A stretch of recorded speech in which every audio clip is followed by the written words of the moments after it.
Bisa juga demikian ya, tetapi tidak semacam pasti begitu. Jadi orang yang tidak puasa pasti tidak sehat juga tidak demikian.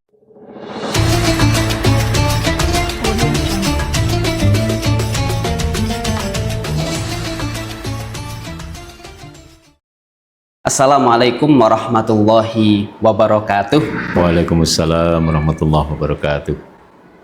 Masih bersama kami di Karisma Podcast dengan tema Ramadan meriah, insya Allah berkah, Ustaz. Amin, amin. Alhamdulillahirabbil alamin, alladzi an'ama alaina bi nikmatil iman wal Islam.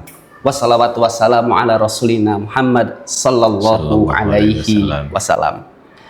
Alhamdulillahirabbil alamin, saat ini kita kedatangan tamu yang cukup luar biasa dan sangat familiar. Beliau adalah ayahanda Ustadz Ma'mun Pitoyo.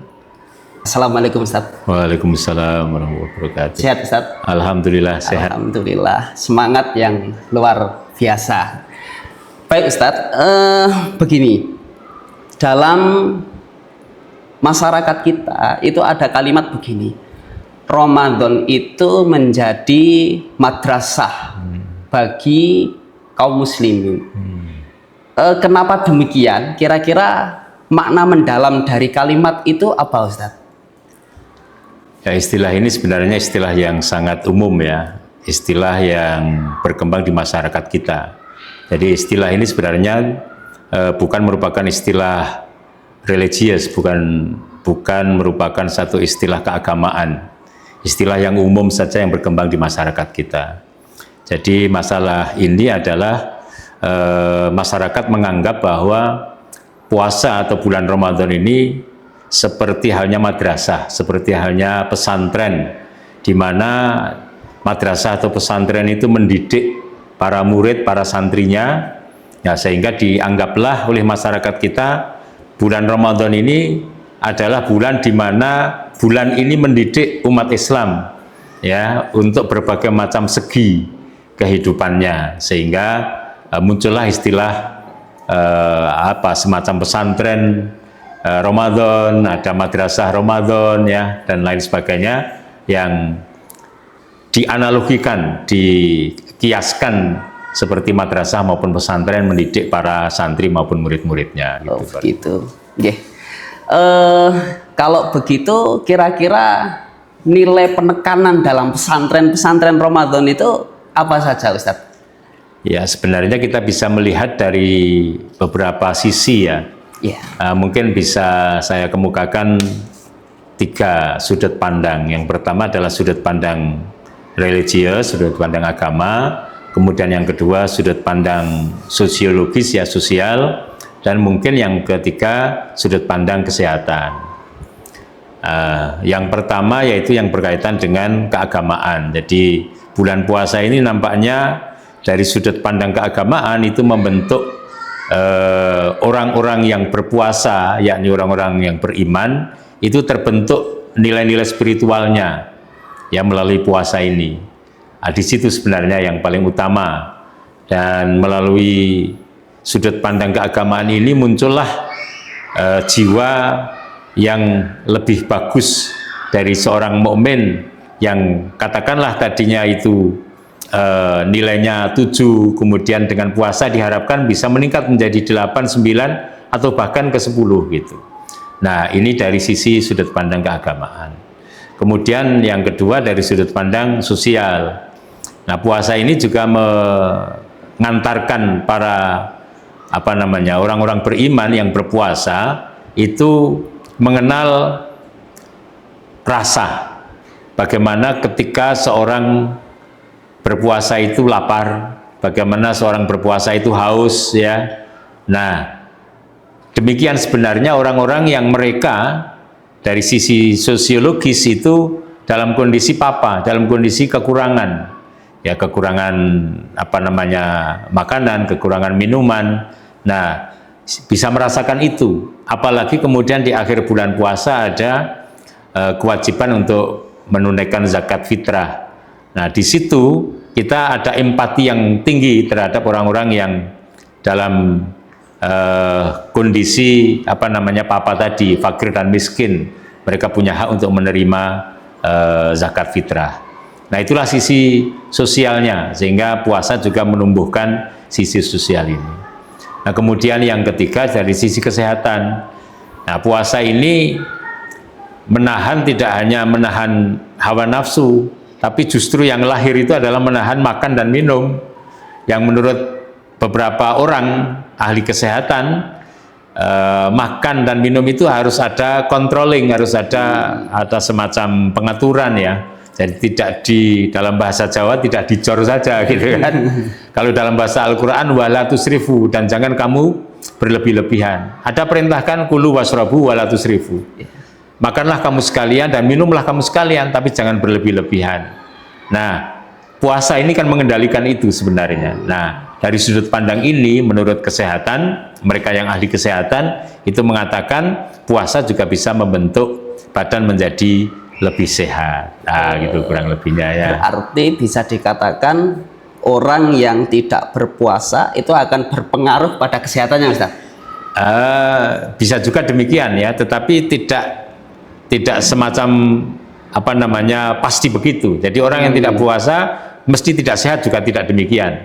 Tetapi bahwa orang yang berpuasa itu secara secara nyata itu mengontrol kehidupan atau pola makannya ya.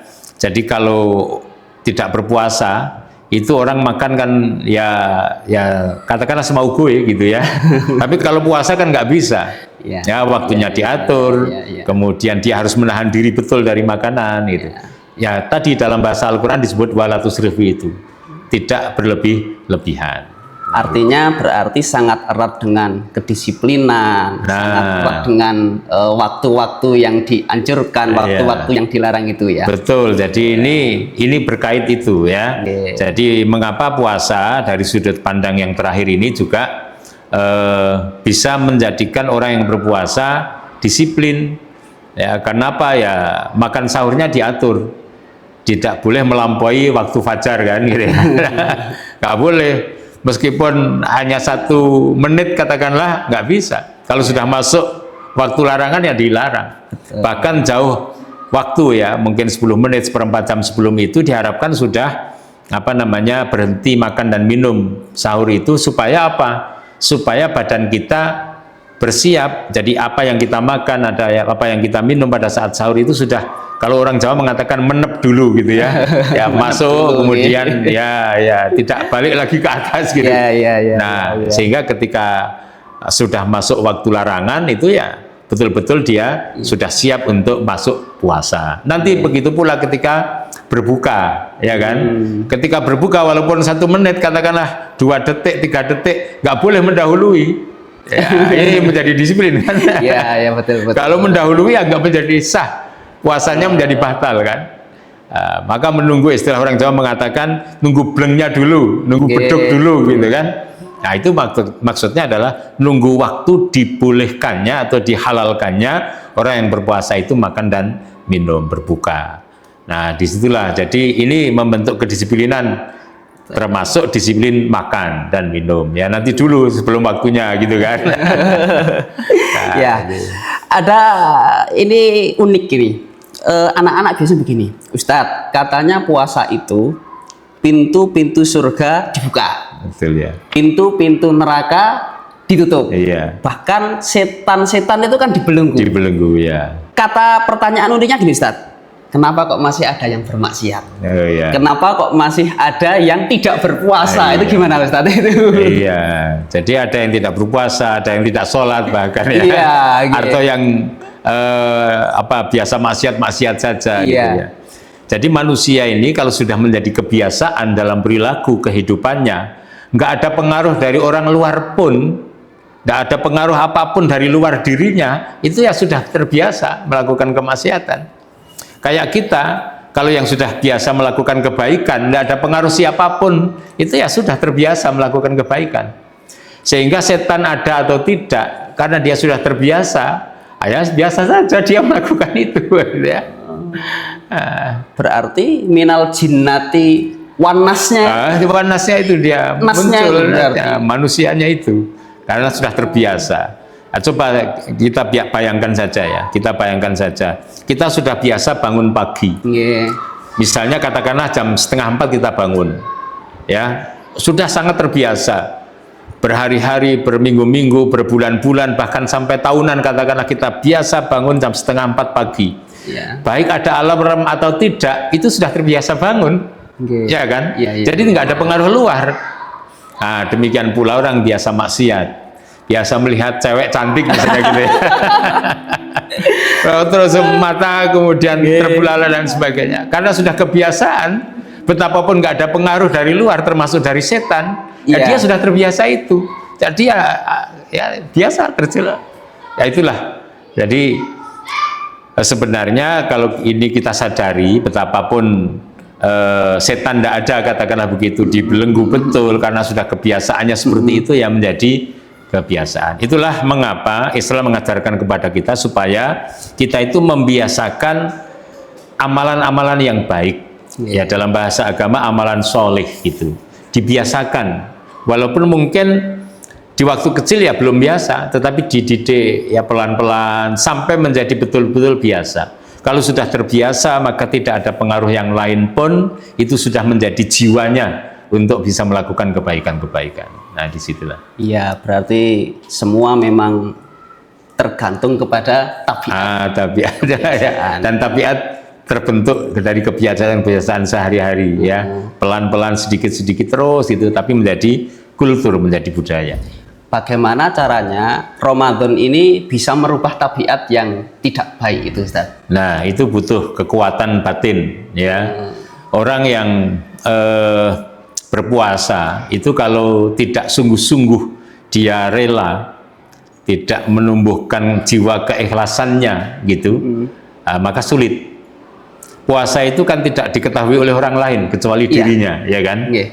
Kita boleh mengatakan puasa-puasa gitu kan, tapi kalau pas kebetulan tidak bersamaan dengan orang lain kemudian kita makan minum ya, betul, nggak ketahuan gitu. Jadi butuh keikhlasan. Nah, keikhlasan ini yang membentuk jiwa. Ya, maka para ulama termasuk Imam An-Nawawi itu mengatakan bahwa niat itu sangat penting. Niat itu sangat mendominasi perbuatan manusia sampai kepada hasilnya. Kalau niatnya baik, maka insya Allah hasilnya juga baik. Nah, kalau kita niatnya ikhlas karena Allah Ta'ala, maka akan mendapatkan hasil yang baik. Nah, karena itu maka puasa ini itu membutuhkan keikhlasan itu. Ini yang pertama, ya, supaya orang punya kekuatan, ya, kekuatan untuk bisa membentuk karakter yang lebih bagus, jiwa ikhlas, ya. Dan ikhlas itu menjadikan kita semakin tidak peduli kepada omongan orang, tidak peduli kepada apakah orang berterima kasih kepada kita atau tidak, gitu kan? Itu kalau sudah masuk ke situ bagus. Nah, itulah jiwa dan mental yang baik, gitu. Itu pertama. Yang kedua, di samping puasa juga menumbuhkan jiwa ikhlas sehingga bisa membentuk karakter kita. Puasa ini juga menuntut kita benar-benar untuk mengendalikan hawa nafsu, tidak sekedar lahir saja tadi seperti yang saya katakan, tidak sekedar makan dan minum yang kita kendalikan dan beberapa larangan yang lain, tetapi jiwa kita ini loh, mental kita ini ya, nafsu kita ini gitu. Itu harus bisa kita kendalikan betul. Dan itu tidak berlangsung hanya 1 hari 2 hari, tapi 1 bulan penuh kan, 29 hari atau 30 hari, ya kan? Nah, ini akan membentuk gitu. Jadi kebiasaan yang demikian itu insya Allah nanti output ya dari orang berpuasa akan menjadikan dirinya itu menjadi baik. Nah, kekuatan inilah barangkali yang bisa membuat kemudian orang aku tak poso wae lah gitu ya. Gitu. Di samping juga memang ada iming-iming dari agama kita ya. Iming-imingnya apa? Orang yang berpuasa itu akan diampuni dosa-dosanya, gitu kan? Misalnya man shoma ramadhana imanan wa ihtisaban ghufira lahu ma taqaddama min dzambi. Ini kan sebuah iming-iming ya. Dosa itu kalau orang yang sadar betapapun kecil itu akan menggelayuti pikirannya. Dan itu akan sangat mengganggu konsentrasinya, akan mengganggu aktivitasnya gitu. Tapi begitu ada ungkapan yang disampaikan oleh agama kita kepada kita bahwa dosa itu bisa diampuni melalui puasa, maka kita berebut puasa deh. Puasa supaya apa? Supaya Allah mengampuni dosa kita. Sehingga harapan kita dosa itu tidak menggelayuti lagi pikiran kita. Karena harapan kita dengan puasa Allah sudah mengampuni dosa-dosa kita. Sehingga orang beriman yang berpuasa insya Allah pikirannya fresh, hatinya fresh. Hilang dari rasa gundah, gelisah, resah gitu. Kenapa? Ya karena sudah merasa segar dengan puasa itu. Mudah-mudahan gitu kan, dengan puasa itu kemudian Allah mengampuni dosa kita. Begitu. Luar biasa memang kita ada dijanjikan oleh Allah Subhanahu wa taala berkaitan dengan tadi diampuni dosa-dosanya. Saya tertarik Ustadz.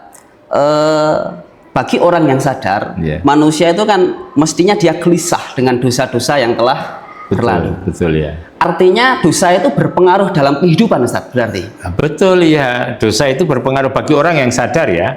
Kalau orang yang tidak sadar, mungkin bahkan berulang-ulang perbuatan dosa, dia tidak menyadari itu, dia santai saja.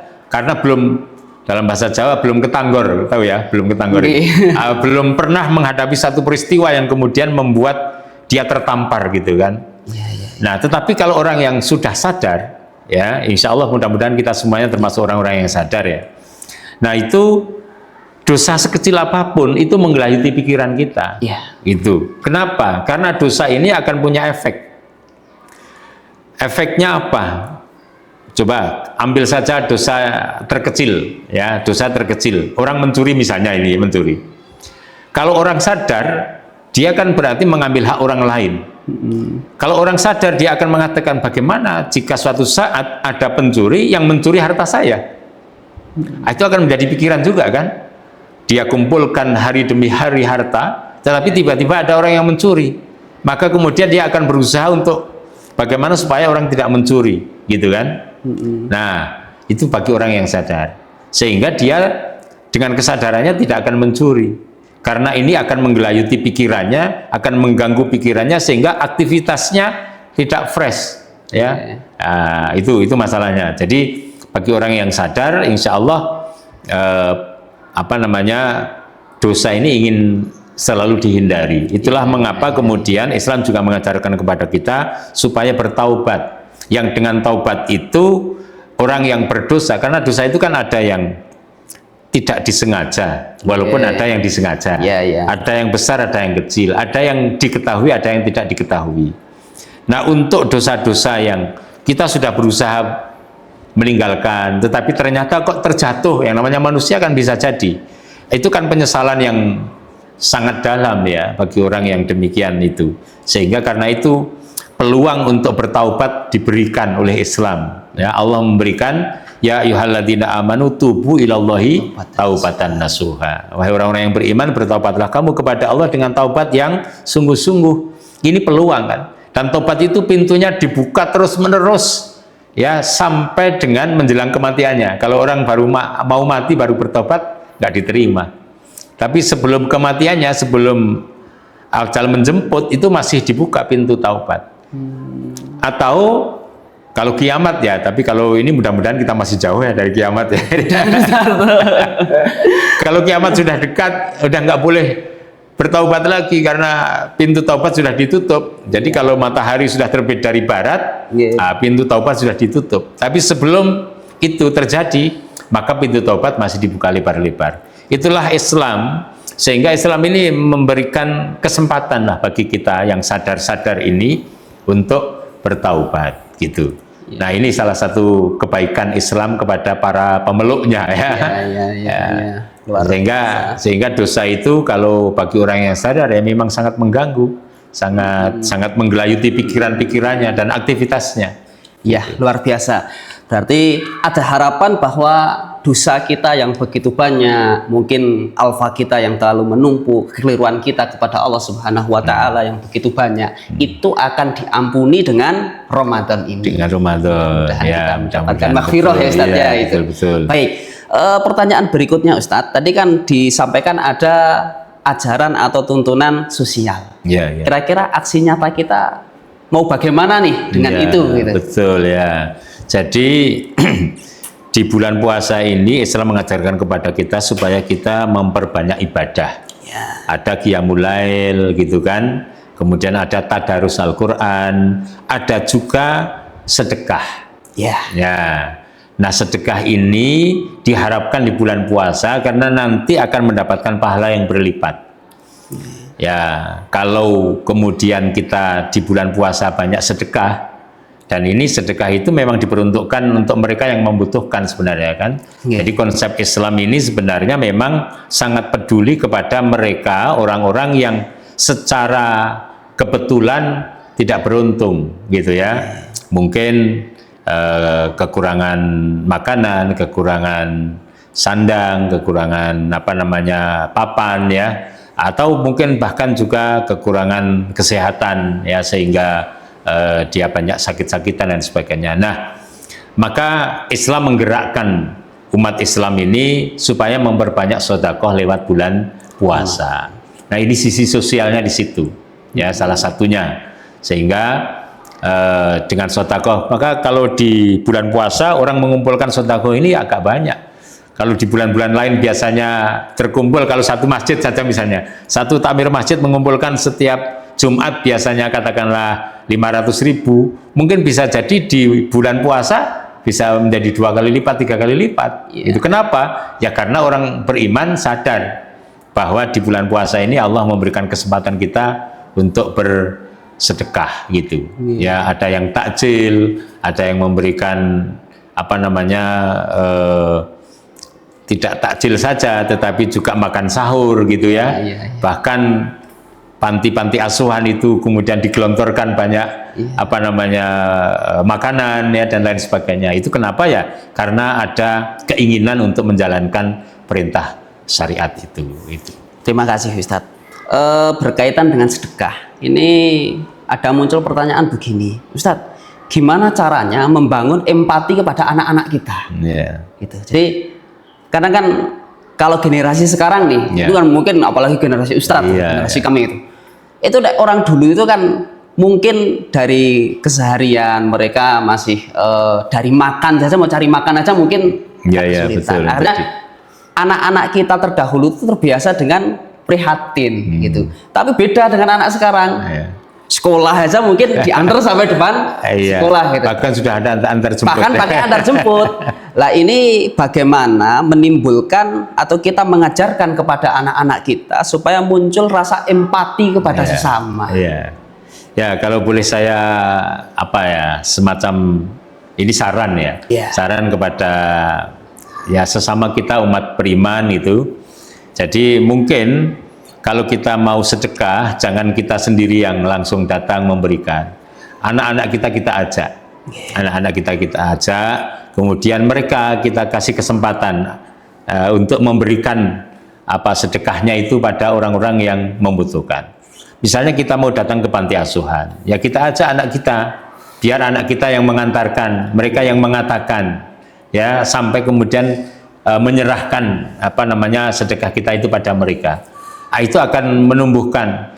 Bahkan tidak hanya itu, ya tidak kita ajarkan secara praktis saja, tetapi juga kita beri wawasan mereka. Jadi kalau kita katakanlah ke panti, kita cerita pada anak-anak kita, mereka yang ada di panti itu kenapa? Mungkin kita punya cerita dari mereka 1 atau 2 atau bahkan lebih banyak dari itu. Kita bisa ceritakan mereka mengapa sampai di sana. Ya, bagaimana dengan keadaan kita? Jadi bersyukurlah kita yang tidak berada di sana. Maka bentuk rasa syukur itu, ayo dong, berangkatlah ke sana. Nah, ini wawasan ini juga perlu ditumbuhkan pada anak-anak kita. Di sekolah-sekolah juga kita tumbuhkan. Kalau kita melihat anak-anak yang kebetulan tidak beruntung ya, misalnya mereka harus mencari nafkah dengan menjual pada saat mereka mestinya belajar gitu ya. Mereka tidak punya kesempatan untuk belajar, itu kita ceritakan pada mereka. Kita juga bisa browsing lah gitu ya, untuk mencari informasi tentang derita anak-anak tidak hanya di Indonesia, mungkin di luar negeri. Ya katakanlah mungkin di Palestina yang mereka dalam kondisi senantiasa perang, ya sampai hari ini masih ada peperangan. Itu kita beri wawasan-wawasan pada anak-anak, sehingga ada semacam perbandingan betapa kita harus bersyukur kepada Allah Ta'ala ketika situasinya kita ini normal, damai, ya tidak ada masalah. Kebetulan kita juga ada tersedia banyak hal, makanan tersedia, minuman tersedia, pakaian, ya, kemudian sekolah juga antar jemput, fasilitas untuk belajar ada. Nah, itu mestinya kita bersyukur. Nah, ini kita tumbuhkan pada anak-anak. Nah, insya Allah itu akan menumbuhkan rasa sosial yang tinggi. Artinya diperlihatkan, diajak secara langsung peran aktif di dalam. Betul ya. Jadi ada pengalaman praktis, tetapi juga ada wawasan yang kita tanamkan pada mereka untuk menumbuhkan rasa empati. Baik. Ini terakhir begini, Ustaz. Bagaimana triknya supaya Ramadan kita, atau ada kalimat begini, orang yang paling buruk itu adalah orang yang hanya mengenal Allah Ta'ala di bulan Ramadan. Contoh misalnya, ketika Ramadan sholatnya ke masjid, bahkan tidak hanya sholat wajib, tarawihnya ke masjid, kajian subuh di masjid, kajian maghrib di masjid, baca Quran ke masjid. Tapi ironinya Ustadz, banyak di antara kaum muslimin ketika sudah memasuki bulan Syawal yang mestinya terjadi peningkatan di sana, itu ya lebaran, lebar betul amal solehnya itu. Jadi sudah gak ada lagi. Nah, ini trik supaya kita bisa tetap istiqomah setelah Ramadan, bagaimana Ustaz? Ya, baik, terima kasih. Ini pertanyaan yang agak sulit untuk menjawab. Tapi ini penting sekali ya. Jadi ini bukan trik ya. Kalau trik itu kan agak ada sedikit penipuan maknanya ya. Jadi ini betul-betul dan sungguh-sungguh harus kita laksanakan. Jadi yang pertama kita harus resapi bahwa ketika kita melaksanakan amalan apa saja di bulan Ramadan yang berbentuk ibadah, baik itu membaca Al-Quran, baik itu qiyamul lail, tarawih ya, baik itu sholat, mengaji dan lain sebagainya, itu harus disadari bahwa ini adalah dalam rangka saya menjalankan perintah Allah. Ini harus kita sadari betul. Kalau ini kita sadari, maka ini akan mengantarkan kita pada kebiasaan. Kesadaran yang seperti ini insya Allah tidak akan pudar betapapun puasa sudah selesai.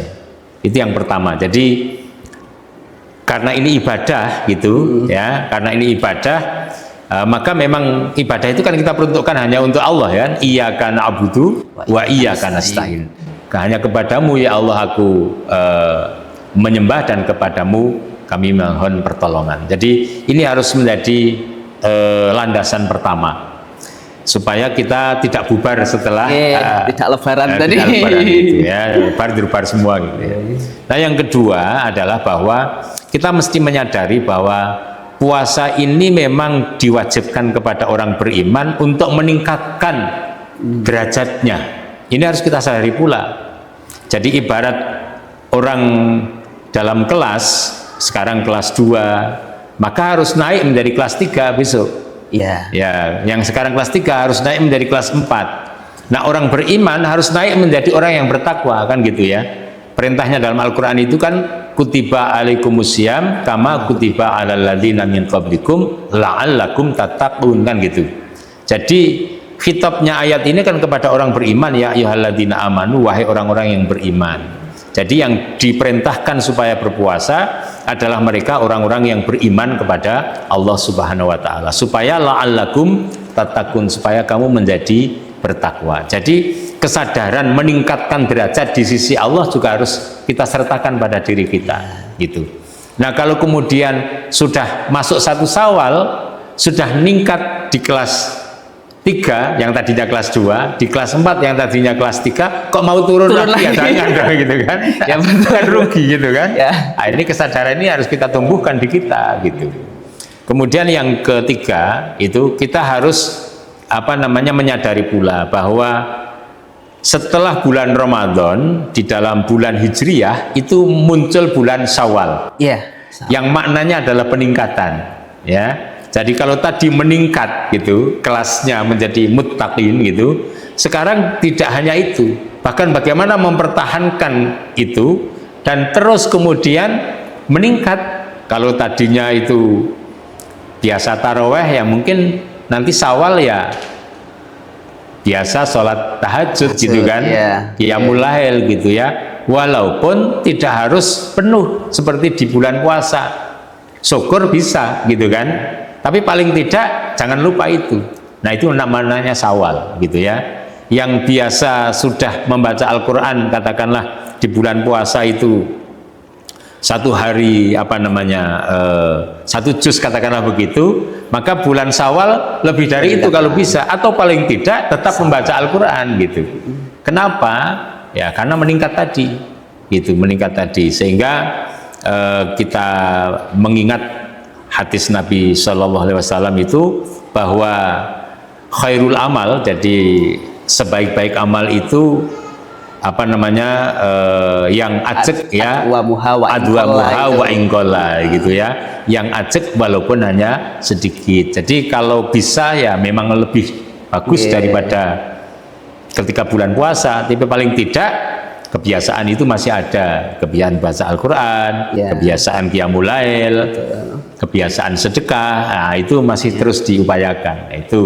Itu harus menjadi kesadaran pula. Insya Allah kalau 3 konsep itu ada pada diri kita, maka begitu masuk bulan Syawal kita tidak akan bubar dari kebiasaan-kebiasaan itu gitu ya. Barangkali itu juga menjadi satu alamat bahwa amal kita di bulan Ramadan insya Allah diterima. Ya, insya Allah makbulah ya. Makbulah. Diterima betul dan betul-betul keluar dari Ramadan menjadi orang yang bertakwa, diampuni dosa-dosa Allah gitu ya.